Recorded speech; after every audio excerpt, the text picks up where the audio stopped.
माननीय सभापति महोदय, महामहिम राज्यपाल महोदय ने जो अभिभाषण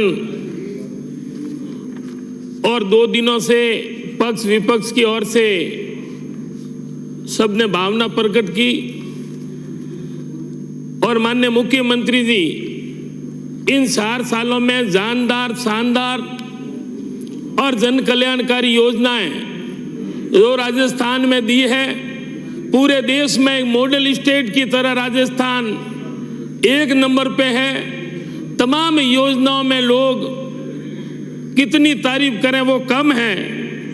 और माननीय मुख्यमंत्री जी सेवा ही कर्म, सेवा ही धर्म, ये साबित कर दिया। लेकिन सामने से आवाज आ रही थी, किस बात का धन्यवाद हम कहना चाहते हैं। धन्यवाद देने के लिए हम काफी संख्या में हैं, खूब हैं, लेकिन विरोध भी होता है।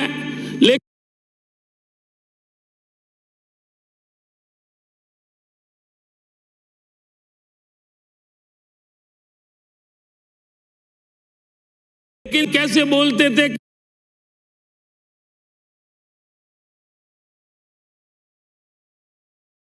कैसे पढ़ते थे, मैंने तो अंतर नहीं देखा। लेकिन आपका धर्म है, ऐसा लगता है कि इन 4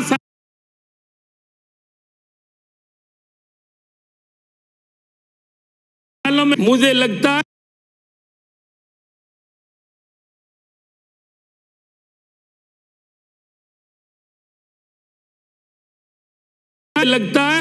कि आपकी विरोध की प्रैक्टिस भी है, विपक्ष में आपकी पुरानी अनुभव रहा है। तो आप भगवान करे उन्हीं जगह पर ये सपने छोड़े। और बाकी कई बातें आई, टीके के संबंध में बात आई, भगवान करे बीमारी देश में नहीं आए। और जब जब भी बीमारी आई है तो सरकार पे, जो भी चीज की सरकार है, माननीय प्रधानमंत्री जी ने उन टीके के इलाज के लिए व्यवस्था की है। ये कोई नई बात थोड़ी है, या कोई घर से थोड़ी दिया है। जो यहाँ काम होता है केंद्र सरकार ने किया, नहीं होता है तो वो हमने किया, और नहीं है तो नहीं किया। तो ये बात बार बार जैसे कोई एहसान कर दिया है। ये टीका पहली बार नहीं लगा है, कई बीमारी आई, क्यों की व्यवस्था सरकारों ने की है। और बार बार एक बात कह रहे थे, मोदी जी की ताकत देखी, लाल चौक, ऐसा लगता है श्रीनगर और लाल चौक भी 2014 के बाद ही बना है। पहले भी आडवाणी जी ने और कई झंडे जवाहरलाल नेहरू जी ने फहराए, ये पहली बार नहीं है। लेकिन इतना हवा खड़ा कर देते हैं जैसे कश्मीर ही अभी बना है।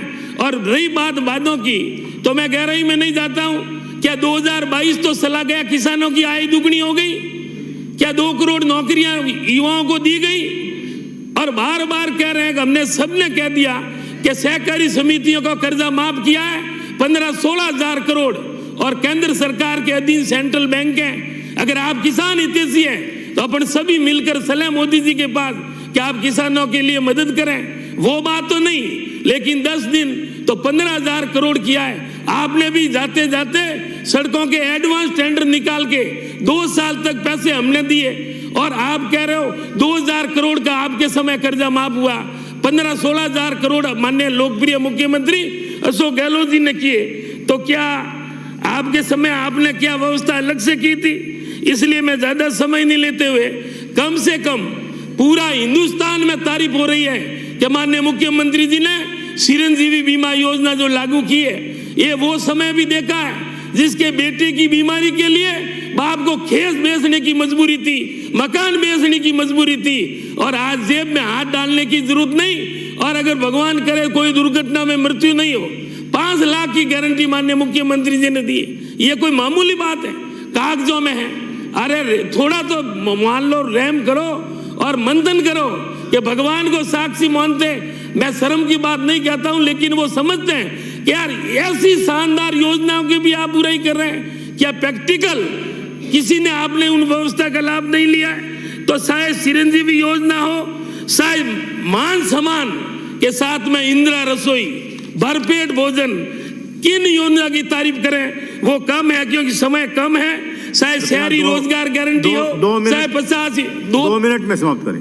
2 मिनट ही हुए माननीय सभापति महोदय। तो इसलिए मैं तमाम योजना साहब पालनहार हो उनकी मैं तारीफ करता हूं और समय कम है इसलिए मैं मेरी मांग करता हूं कि बालोतरा जिला क्यों जरूरी है। दूरी के लिहाज से राजस्थान में सबसे 200 किलोमीटर 100 किलोमीटर बालोतरा है और धार्मिक महत्व से देखें तो विश्व विख्यात नाकोड़ा जैन तीर्थ, राठौड़ों की कुलदेवी नागाना धाम, चाहे ब्रह्मधाम आसोत्रा हो, चाहे रानी बटियाणी हो, चाहे खेड़ हो, चाहे जतेश्वर धाम हो, चाहे लूमनाथ जी का धूना हो, चाहे भीमगोडा हो, चाहे आशापुरा माता का मंदिर हो, चाहे हल्देश्वर हो, इसलिए बालोतरा जिला जरूरी है। माननीय सभापति महोदय, राम मल्लिनाथ जी की धरती इसलिए बालोतरा जिला जरूरी है। वीर दुर्गादास जी की धरती इसलिए बालोतरा जरूरी है। राव कला, राव वीर नारायण परमार इसलिए बालोतरा जिला जरूरी है। कई ऐतिहासिक महत्व है। सेठ गुलाब चंद सालेसा जिन्होंने खुद के पैसे से रेल लाई, उनकी भावना थी कि जिला बने। हमारे पूर्व विधायक बदन कौर जी की भावना थी, स्वर्गीय संपालाल भाटिया जी की भावना थी कि बालोतरा जिला बने।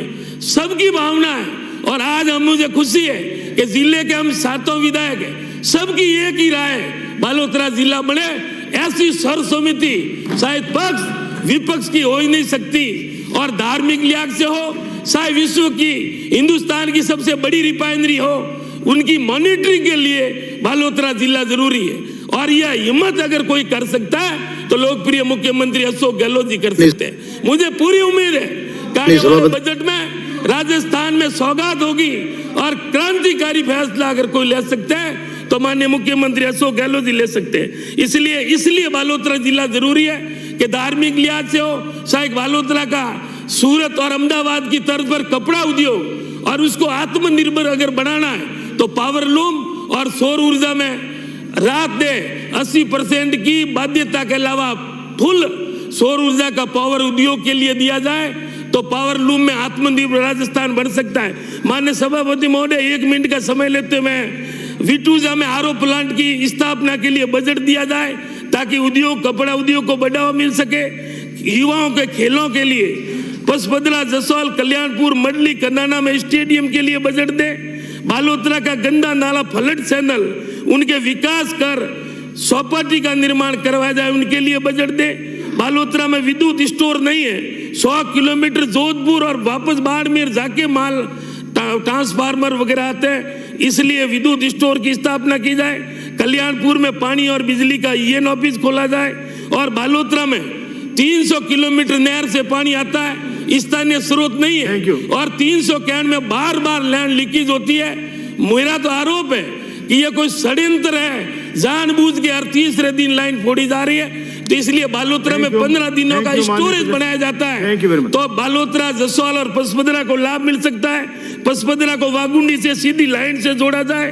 बाबा साहब टाउन हॉल के रिपेयरिंग के लिए एकमात्र doctor Bhimrao Ambedkar town hall जो 30 साल पुराना है और जर्जर हालात में, तो बालोतरा में बाबा साहब टाउन हॉल के लिए बजट दिया जाए और जेरला में बड़ा गार्डन हो, चाहे बस स्टैंड के ऊपर हो, कई और भी है आगे बजट में। और मैं धन्यवाद देता हूँ चिकित्सा मंत्री जी का, एक साथ में पहली बार 50 करोड़ रुपए जिला हॉस्पिटल निर्माण के लिए जो बजट दिया है, इतना बड़ा बजट, शायद 232 करोड़ सीवरेज के लिए कई काम हुए हैं। माननीय सभापति महोदय, बहुत बहुत धन्यवाद और मुझे उम्मीद है कि बालोतरा और राजस्थान में नए जिले बनेंगे और ये खुशखबरी आने वाले बजट में होगी। धन्यवाद।